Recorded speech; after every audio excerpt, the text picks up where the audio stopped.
Hey everybody, this is Christopher Brower here with Daily Motor, and today we've got the infotainment tour and demo on the 2022 Lexus IS 350 with this beautiful 10.3-inch multimedia infotainment display. Without further ado, let's go ahead and get into it. We're going to start out today with a tour of this infotainment. I'm going to take you through all the different menus, show you what they do, and then at the end we will show off the Apple CarPlay and Android Auto functionality with this infotainment system. At the end of the video, I'll give you my thoughts on how I think this system works, if I think it's a good system or a bad system, and really just my overall impressions. So enjoy what's starting to become a little bit of a rainstorm. Maybe we'll have some ASMR in this video, I'm not too sure. But anyways, let's go ahead and dive into this infotainment. And right off the bat, something a little bit strange is that we don't actually have a home screen on this Lexus IS 350 infotainment. Instead, it just starts you out on the navigation screen. And that is because down here we have a lovely little touchpad with a menu button. And if you press the menu button, you can see that this kind of acts as your home screen. You have all of these different tabs down here at the bottom.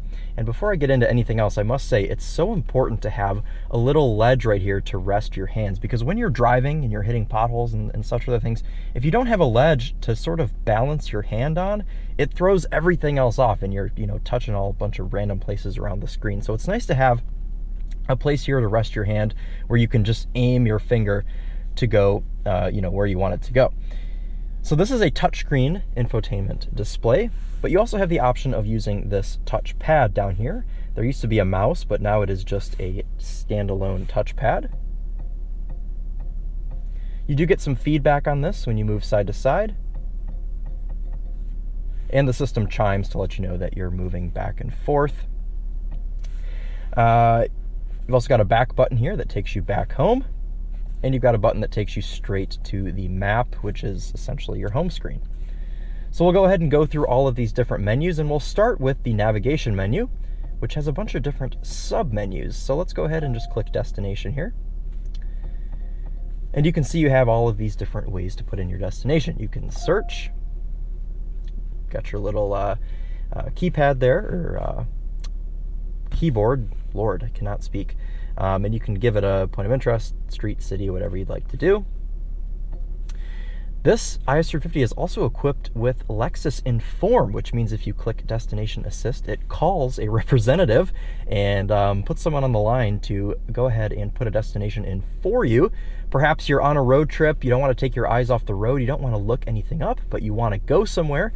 You could use Lexus Inform to just have them do it all for you, and then they can send that straight into your car. This always reminds me of that episode of Top Gear when Jeremy was driving the famous Lexus LFA, and he discovered Lexus Inform, and they kind of used it as a running joke throughout the whole episode to help them run away and, go to a bunch of different places. So you do have that still on this new Lexus IS 350. Okay, let's go back to our menu here.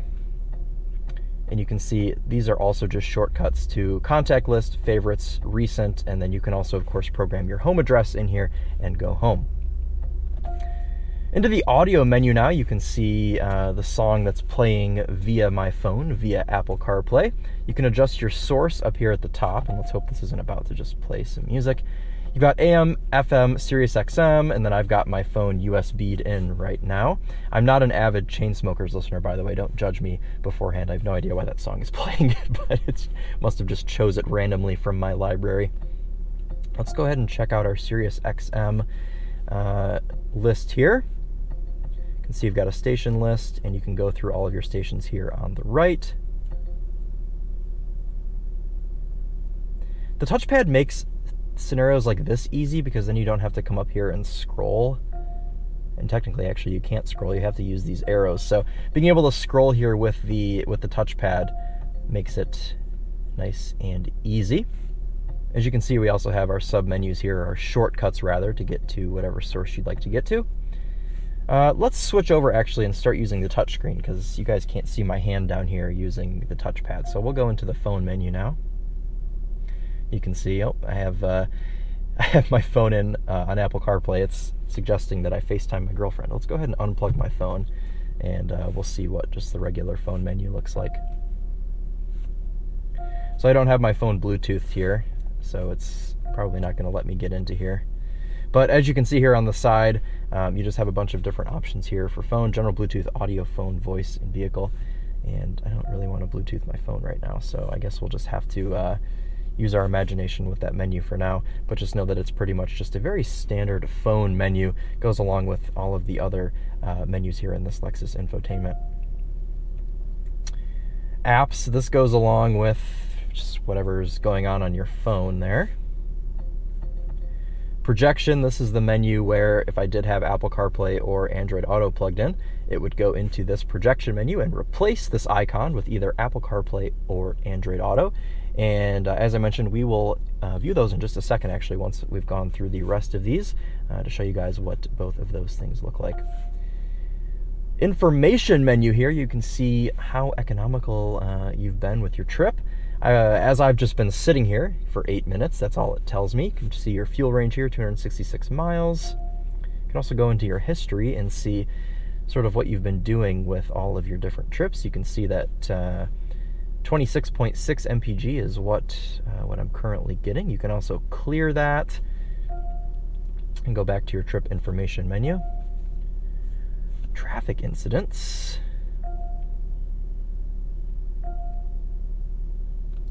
So you can see any incidents that are nearby, and this is all built into the car. This has nothing to do with any projected things here. Click on that and it'll show you exactly where it is. Kind of neat. You can check our weather here. See, it's 86 degrees out, which is why I'm actually idling the car right now. So you're listening to that nice 3.5 liter V6 idle right now. Just don't want the GoPro to overheat. What do you guys think about these little bings and bongs? I kind of like them. You can see we actually have a full radar here built into the car. That is pretty sweet. And you can see where all of the rain is. And we do actually have some rain right here under the arrow there where I just put my finger. And now we'll go into the setup menu. How about that? And just go through some of these settings. You can see general settings here. We'll go ahead and scroll through. I'm going to use my touchpad. Let you guys go through all of these.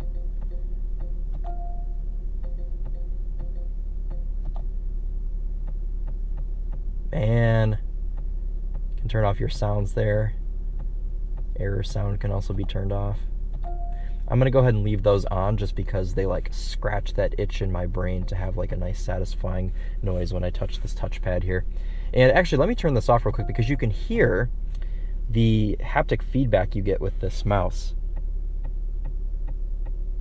to let you know that you're clicking, so that's kind of neat. You can see our other settings here. Lots of settings. Oh, look at that. You can even clear your search history on your Lexus IS 350. Delete your personal data, all of the stuff. Okay, so that takes care of the setup menu. Let's go ahead and check out our last tab on the bottom, the climate menu. Now, of course, we do have a physical climate control menu, or panel, as I should say, on this Lexus IS 350. But if you do prefer, for some reason, using your climate in the infotainment system, well, you're able to do that. You can adjust your temperature here. You can adjust your fan speed, wherever you'd like that to be, which we're going to leave that on 1. And you can adjust where you want the fan to blow. And, well, that's just about it. A couple more ways to do that there. So before we get into our Apple CarPlay and Android Auto settings, let's take a look at these tabs over here on the right. Now, this does have a sub-screen, or a second half of the screen. You can part it, and you can have 2 menus at once. So as you can see on the left, we'll leave climate control put here just to demonstrate this right-hand side screen. You can have a little mini navigation screen here on the right-hand side if you'd like. You can also see what song you're listening to. As you can see, Symphony Hall is playing right now on Sirius XM. You can take a look at your trip information, trip history. And if you'd like, you can have your climate control on the right here if you would not like to have it on the left. And if you don't want the screen at all, of course, you just hit this play button looking thing at the bottom, and that takes it away.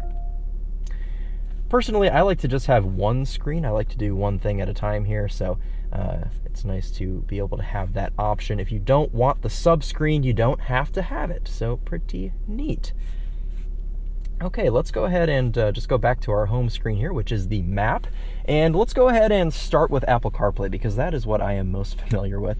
So we'll give you a tour of Apple CarPlay. It'll just take a second to boot up here.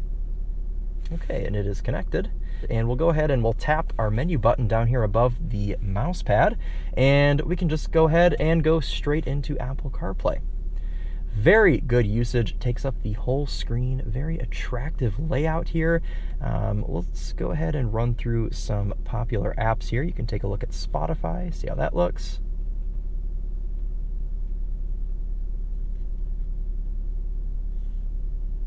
Take a look at Waze, which is actually working right now. That's surprising. Let's go ahead and go into Maps. As you can see, I was looking up Cherry Republic earlier, and pretty good. I mean, everything in Apple CarPlay just looks very attractive on here. And of course, you can use the mouse as well if you prefer to do that.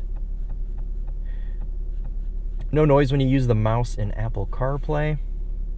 But yeah, overall, just a really nice display here. So let's go ahead and unplug the iPhone. Oh, actually, before we do that, you can get back to Lexus there with the touch of that button, or you can just click the map button on your touchpad, and well, it takes you back to the map. Okay, let's go ahead and unplug the iPhone and plug in the Android. This is always my favorite part of the video because you guys get to see me attempt to operate an Android phone. This is some Chinese phone that Charlie has loaned me to do these videos with.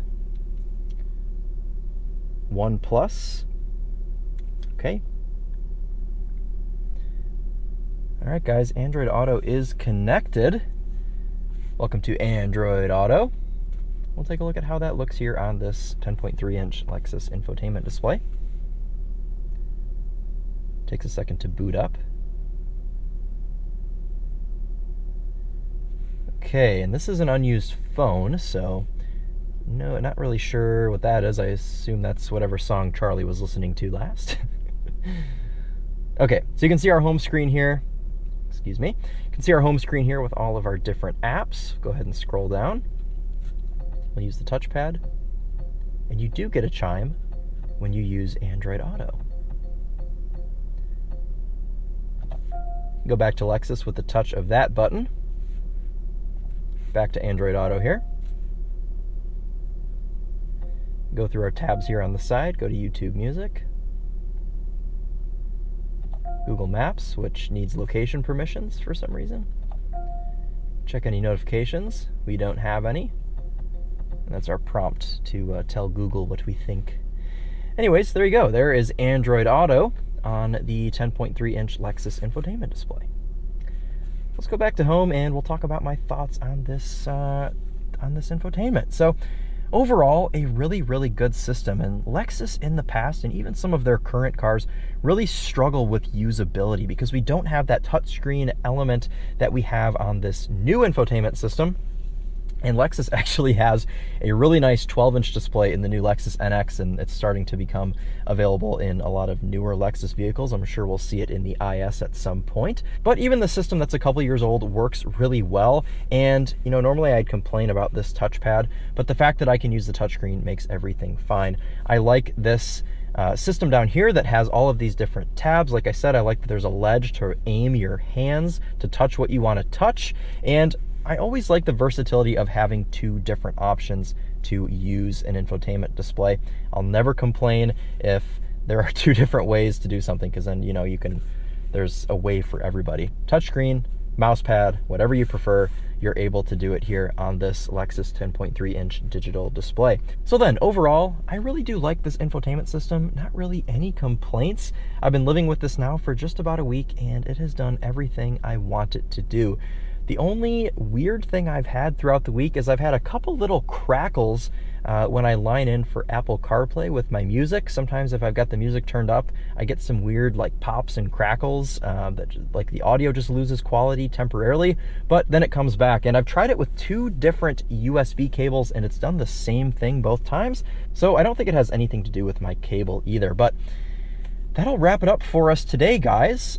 Still kind of getting in the groove on how to make these videos, so comment below any suggestions that you may have. I'm trying to work out a format to just make these videos make a little bit more sense. But if you made it this far, thank you all so much for watching. We'll see you in the next video. This has been Christopher Brower here with Daily Motor, and as always, drive on.